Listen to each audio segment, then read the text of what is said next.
Hi, my name is Jyrkkanen.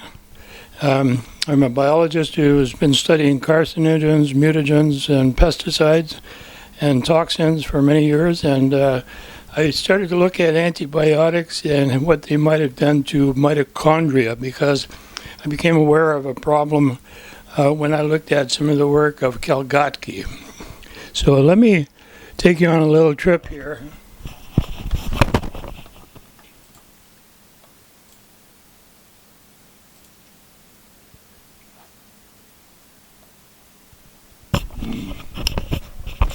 I put together a little slideshow to cover my basic findings.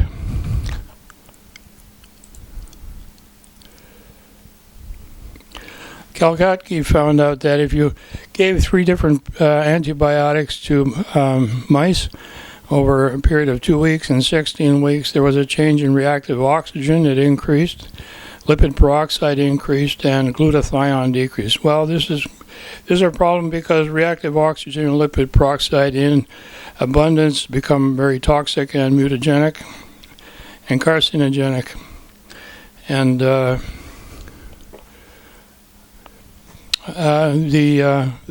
soaker that normally soaks them up is the glutathione. So without that, you don't have the ameliorating effect of the glutathione. So what do these do? And what he found out, or Catherine Spina and Jyrkkanen found out, was that mitochondria dysfunction produces reactive oxygen overproduction and lipid peroxide release, and they demonstrate that bactericidal antibiotics induced effects leading to oxidative damage to DNA proteins and membrane lipids. There were elevated oxidative stress markers in the blood and upregulated expression of key genes involved in antioxidant defense mechanisms, which points to the potential physiological relevance. Okay, he thinks that they might be ameliorated by administration of antioxidant N-acetyl-L-cysteine or prevented by preferential use of bacteriostatic antibiotics. This is the mitochondrial genome. If you look around there really quickly, you'll see that there's a lot of different organ systems involved: deafness, encephalomyopathy, insulin resistance, cardiomyopathy, cancer, prostate cancer, and so on and so forth. So mutations in these are fraught with consequences, and there are many conditions, about 200 altogether, that you can get from severely damaged mitochondria or different problems with the mitochondria. These are some of the proteins that are produced in mutations and polypeptides. They have a circular DNA, which is typical of bacteria. Well, the mitochondria used to be a bacteria before it became an endosymbiont, and it was closely related to alpha proteobacteria. So we can expect these to undergo the same kinds of damages that you would get from antibiotics that affect bacteria, and especially the proteobacteria and alpha proteobacteria. From lipid peroxide and reactive oxygen, possible DNA damage, inability to reproduce, cell perforation, and rupture. So mitochondrial DNA defects are a relatively common cause of inherited disease, implicated in aging and cancer. They encode essential subunits of the mitochondrial respiratory chain, and that's called oxidative phosphorylation. Without that, you don't get any ATP. Similar oxyphos defects have been found to be present in neurodegenerative diseases like Parkinson's, as well as normal aging. Additionally, a number of tumors have been shown to contain mitochondrial DNA mutations and an altered metabolic phenotype.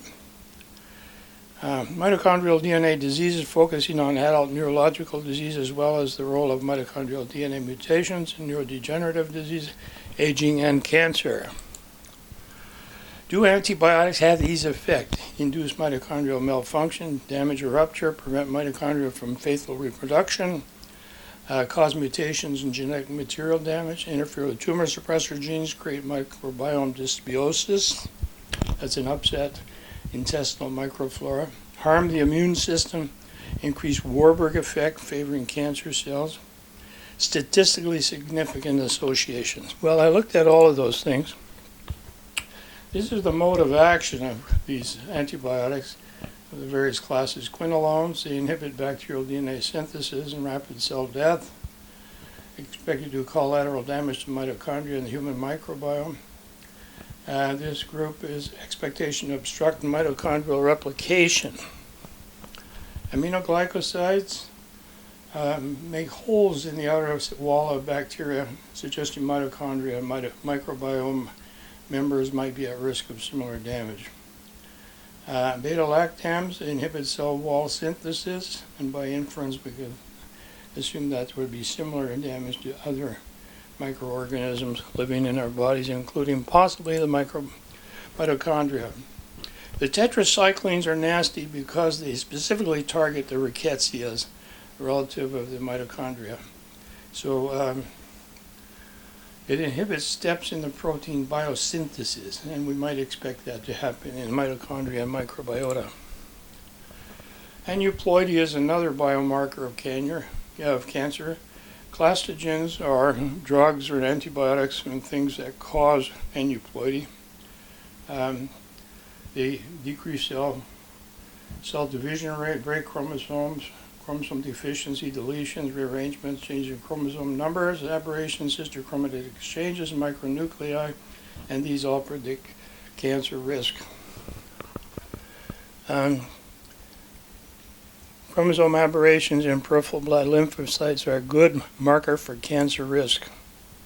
So what are the sources of reactive oxygen?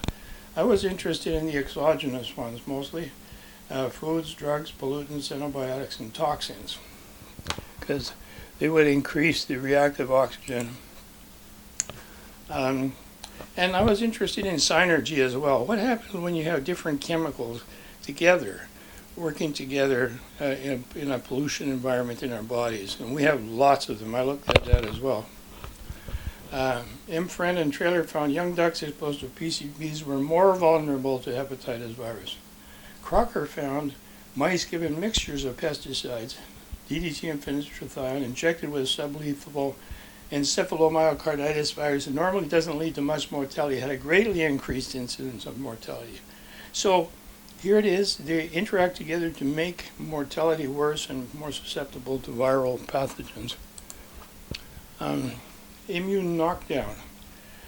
An issue just recently has been on the CBC, the PFAS, the chlorinated fluorocarbons. They affect immune systems, and what they found is that one of them in particular, which is widespread, reduces vaccine efficacy, and the antibody response is essentially flat. So there's an immune knockdown by a synergy from pollutants. Reactive oxygen can cause these various diseases, but I'm interested mainly in DNA reactive oxygen adducts.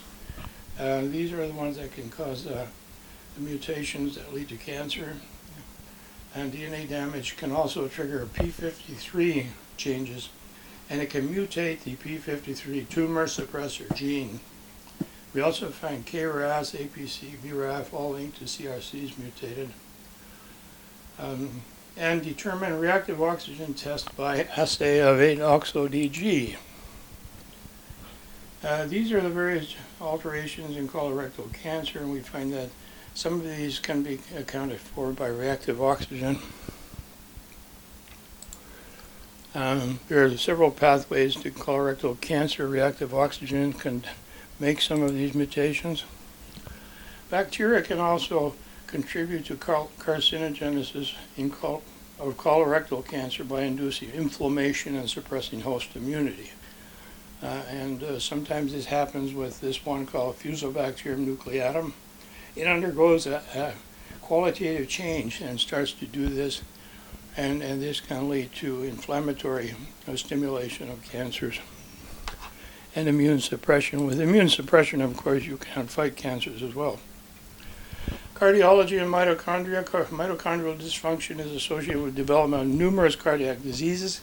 Here they are: atherosclerosis, ischemia, reperfusion, injury, hypertension, diabetes, cardiac hypertrophy, and heart failure. With heart failure, they find mitochondria that are changed in form and function.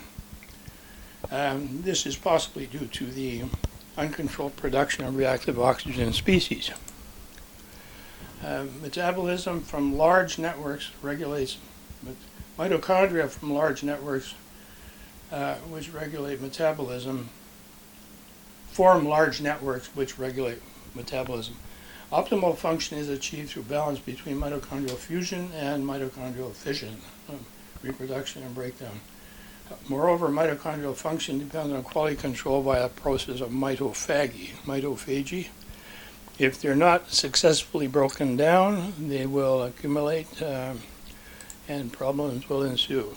Okay, so let's look at lipid peroxide, the other nasty produced by antibiotics. Now here you can see that reactive oxygen can increase the amount of lipid peroxidation as well, and so can activated macrophages, neutrophils, and this NADPH.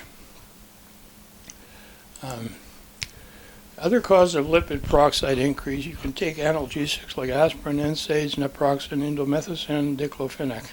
Being male, hypertensive, and smokers increases your LP. Oophorectomized in pregnant women.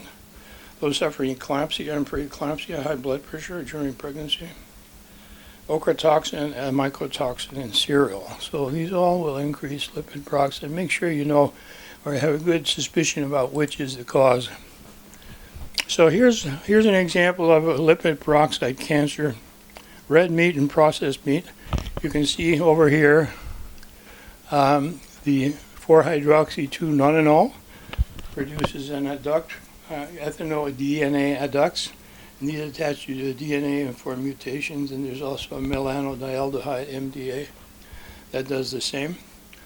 So that cancer uses lipid peroxide. So excess from the mitochondrial stimulation by antibiotics can go that route. Alcohol carcinogenesis also uses reactive oxygen and lipid peroxide, and inflammation and immune suppression, all things which I've sort of targeted. So lipid peroxide is able to form adducts